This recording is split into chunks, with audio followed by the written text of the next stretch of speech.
Yeah, my heart honestly, pastorally, hurts a little bit that I love diversity, but our differences have come to divide us. And that seems both unnecessary and unhelpful.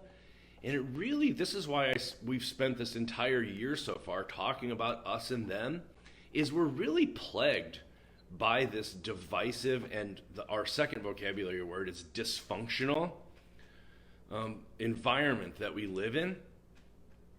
And boy, just every week I think, okay, I know what we're going to talk about. And then something else will come up in the news.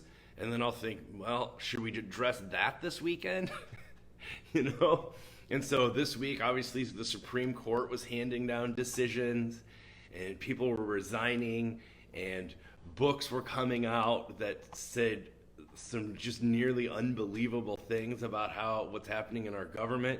And we just live in an insanely dysfunctional time. And our divisions are really causing us a great deal of, whether you call it gridlock or ineffectiveness, a lot of energy goes into the things that divide us. And that's why I've made such a priority about talking about this in brainstorming, is because I really do want to be a part of the solution and not a part of the problem. So, everybody know what feedback loops are? Yes. Yeah? Can you describe it for us while I take a sip of coffee? Yeah, watching MSNBC. Yes. Anything where what you do exaggerates what you do. In other words, you watch things that make you more angry, and the things that make you more angry make you watch those things more. Yeah. And make you more angry. That's true. It's really good, John. That's, Yeah, they're very yeah. good. And very true. Yeah. So, Why they invented off buttons. so in our congregation, I think the majority of us listen to NPR if we listen to the radio in our car, and we probably watch MSNBC if we watch the news. And that is in danger of us not just siloing, but actually it's a self-selected sort of a feedback loop. And I actually don't think that feedback loops are in themselves dangerous. Dory says I'm not angry enough. Or I may be misinterpreting what she said. She'll clarify it. She's on the other stream. I'm get a picture of what's really happening if we just watch MSNBC. Right. We watch Fox News as well. Right. It's amazing because because of my past and how I was raised and my family across the country, I actually do get to talk with people who are more conservative quite a bit and just try and understand sort of where they're coming from. It's amazing to me how cliches become so entrenched. So people will say things like, well, MSNBC is just the liberal version of Fox News. I hear that all the time. And it's so funny because I have to say to them, well, no, it's not. It's actually, because it's corporate, it actually is, right, it's more concerned with the people who pay to advertise on it, right? It's corporate sponsors. If you really want something that's more left, you have to go pretty far out of your way. For instance, Democracy Now! Would be further left than that, right? I have several shows that I listen to that are further left. So anyway, it's weird to me that in our either or binary, we only get two options. And we just live in this world of the split screen where we get both sides. But it's funny that both of them are actually corporate positions and not the real thing that's happening on the ground. So I'm so troubled by the atmosphere right now, and so I try and pay attention to this stuff and try and understand where people are coming from. Oh, so I was saying, I don't think that the feedback loop is necessarily a problem. What I think the problem becomes, if you use the analogy of a sound system, is when the volume is turned up really loud, you get a distortion. And like sometimes at church services, you've probably heard this, when the microphone hears the feedback and it begins to play it, you get a distortion loop, and that's that squeal that happens where everyone plugs their ears. That's what I think we live in, is a pretty intense distortion of a feedback loop. So that's what gets me nervous, is that the volume is turned up so loud right now. Hey, does everyone know what identity politics are? Okay, so I'm going to put up on the screen, went to Wikipedia. Here's the definition of identity politics, and I think it's really helpful for our conversation today. So identity politics is a term coined by the Combahee River Collective in '77, and it refers to a political approach wherein a person or people of a particular religion, race, social background, class, or other identifying factors will form exclusive socio-political alliances, moving away from broad-based bipartisan politics to support and follow political movements which share a particular identifying quality with them. And so it's based in oppression and how we define ourselves by race, gender, class, sexuality, religion, or various things. And I actually think that identity politics is great for politics. This is my little opinion, my 2 cents. I actually think that, and we live in a world that has gone entirely to identity politics, and it's great for politics. I just don't think it's healthy for community. Because when everybody identifies, when it comes to politics, I'll say why it's the positive.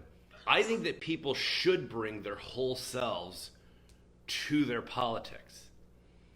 And so issues of race and gender, class, education, economic status, right on and on. I think people should bring their whole selves to their politic. But because the world that we live in is so fractured and divided, what we end up doing is we end up collecting into smaller tribes or teams, and then we become very adversarial against other tribes or teams. So I don't think that the identity politics is inherently dangerous, but the way that it has become employed over the last 40 years has been very divisive and has led to some of this rancor, this constant animosity and argument that we find ourselves in. Does that make sense? Well, and identity politics has been weaponized from Yep. the standpoint that it's those other guys, the marginalized people who are engaged in identity politics, and with us, it's just normal politics. We're engaged in identity politics ourselves. That is John, that's fantastic. One of the things that I wanted to talk about today is when we are influenced by something, but we don't either recognize it or can't articulate it or examine it, we don't question it, it has an unhealthy control over us because it hasn't been examined or in any way sort of practiced or conditioned. So when something like this is so influential, but we think they participate in it, but we're just doing regular, so they're modified and we're regular, that's always going to be a problem. And that's one of the big issues with Black Lives Matter. Yep. Because we have done so much of that. Yep. And we don't, as white privileged people, we don't see it as, we just do our little, and then we're fine. Yeah. Yeah. It's actually, you can really see it in our language. It exposes how we modify things. So like you can have African Americans and Asian Americans, but we don't say that we are white Americans. So when someone else is modified, but we're regular, that's the ideology that's operating, the mentality that's operating that we have to shine the light on. Because if we're normal and someone else is different, That's where we're running into problems. So if we think that they do identity politics, but we just do politics, you can see where we start to have the problem. So, three things just jumped to my head. Okay. One of them is that we should be called Euro-Americans Okay. because we're not Native Americans. That the other thing is that I don't know, when we are in a political party, there's never any group that you're in complete agreement with. So you just you say, okay, this group represents most of my values, Yep. and that's how we vote. But the other side, they're just kind of, I'm not, I think that they do the same thing. We just kind of bulk up in different categories. And my third thing, which is something I've been concerned about, is I think it's always very easy to be against something. Against something. It is very, very hard to pull all the strings back together to make it positive. My example is we had great hopes for the Arab Springs Yeah. because it took down a dictatorial regime, but then the parties couldn't come together to bring about good. Yeah. And I worry about that with Black Lives Matter because we all do agree that all Black Lives Matter. How do we Yep. pull that into positive? Linda, I really like what you're saying, because protest obviously has a place. It can be really Absolutely. powerful. But what do you do the day after the revolution? How do you organize in a constructive way to move forward, right? Because it's one thing to protest. That has a certain type of energy to it, but it may not be constructive. Yes. So That makes how our forefathers to bring the United States together, and what did we leave on the table? Yeah. Slavery. Yes. Well, oh my gosh, that is an entire can of worms. What do you do? This is my big, if I could just dedicate a couple months to studying one thing, my thing that I would dedicate right now is, what do you do when a founding document has as big of a blind spot as ours does, where it says all men are created equal, but it knew that it didn't mean everyone. So it's baked into the bread. So can you unbake the bread and just pull out that strain of yeast? Or is the DNA set like a Jell-O mold, and once it hardens, it just is what it is? One of the things that I really feel honored that I get to do is I have off-the-record conversations with white folks who are feel like they're a little late to the dance, and they're trying to get up to speed. So they'll ask me all sorts of questions. And one of the things that I found very interesting in the past couple of years is that white people often start counting in years like 1776. So then when Juneteenth comes on their radar, they think, wait a minute, what's 1619? Right? Because that's not, so if you start counting in 1776, then 1619 is off your radar, right? So that's well, what was that? And then my Native American friends will say, what are you talking about? We're not talking 400 years. It's actually 527 years if you go back to 1492, when Columbus sailed the ocean blue. But it's amazing. There's a phrase that's called the United States of Amnesia. And America, because we're not based in land or blood like many of our European countries, right, that we descended from, we're not based in land or blood. That's not what makes us a people, right? we have an amazing ability to constantly try and wipe the slate clean, and only we operate only based on the future. It's like one of the unique features of America that people from other countries will point out is that we get to say things like, well, I didn't own slaves, right? So I'm released from any of that past, but going forward, I want to be a good ally. And that's the United States of amnesia. We just have the constant ability to just say, well, things, the arc of history is long and it bends towards justice. We love stuff like that. We find it very encouraging. Yeah. The United States was not the only one that was dealing with slaves and still have it as part of their history. And that is the reason you see such a worldwide collecting around Black Lives Matter. It was in England particularly, but throughout the world, slavery was and a part of a lot of culture. I brought this up. I don't remember. All Zooms are sort of melding together. I can't keep straight who I was talking to. But I think it was this group. So there's a phrase in academic world called Americanity. And it's, or no, it was a different group, wasn't it? I know who it was. Okay.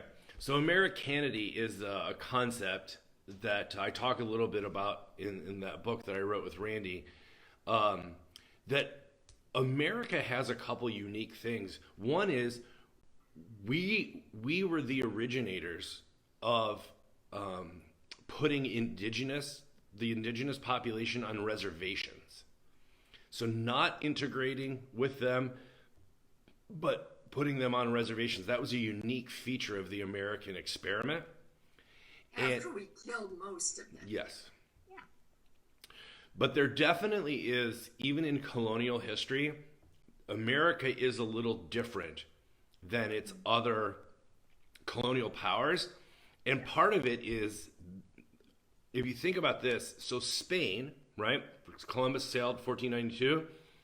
But it was over 100 years later that Britain got in on the action. So British colonies actually had a 100-year late start on Portugal and Spain.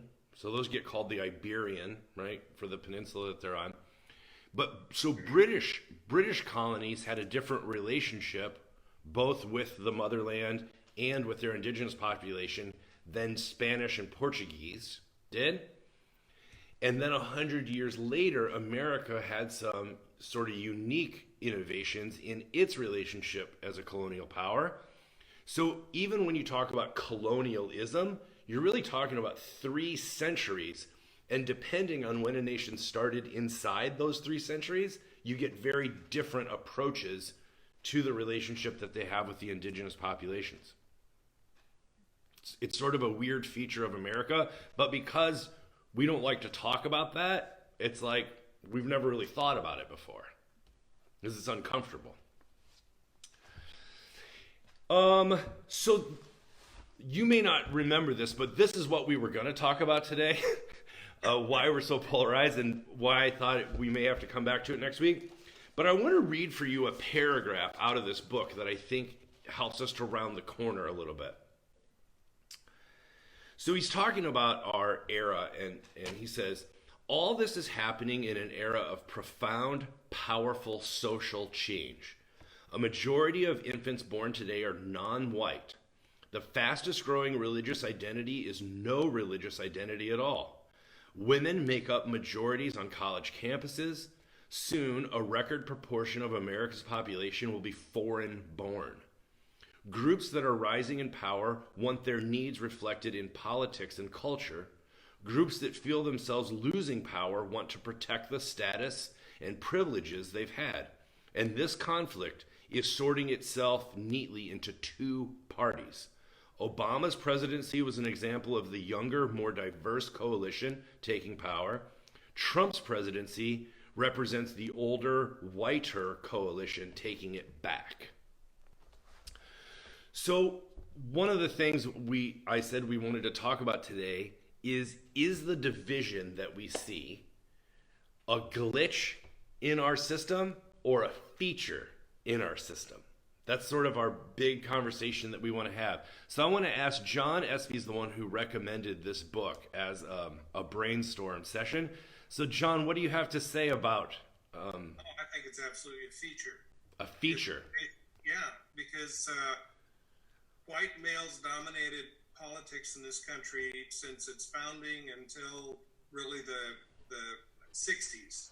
And since the 60s, white control or the white domination, white male domination has started to waver. And as it wavers more, the white males are becoming more fearful, and there's more polarization between those who've dominated politics for 400 years and those who've been oppressed for 400 years. So I see it as being an inevitable feature of loss of power of the dominant group. Anybody else thoughts on that? I think what's happening today is a continuation of what the founding fathers set up when they wrote the Constitution. Our Congress today looks very much like the Congress in 1795. I think there's a little bit of ebb and flow that goes because it seems like when we reach out to, when society feels like it's reaching out too far, like against the war in Vietnam and the love power, we got Reagan. Now we, so I don't know. Yeah. It's confusing. I think you're on to. Yeah, so people love to talk about the pendulum. So I'm going to get really nerdy for a second, okay? I actually do think there's a pendulum, but I think it is mounted on a train that is racing through history. Yes. So the pendulum does swing back, but never to the same place it was before because we're further down the road. So that's called dialectical, right? That's the pendulum, but it's moving forward.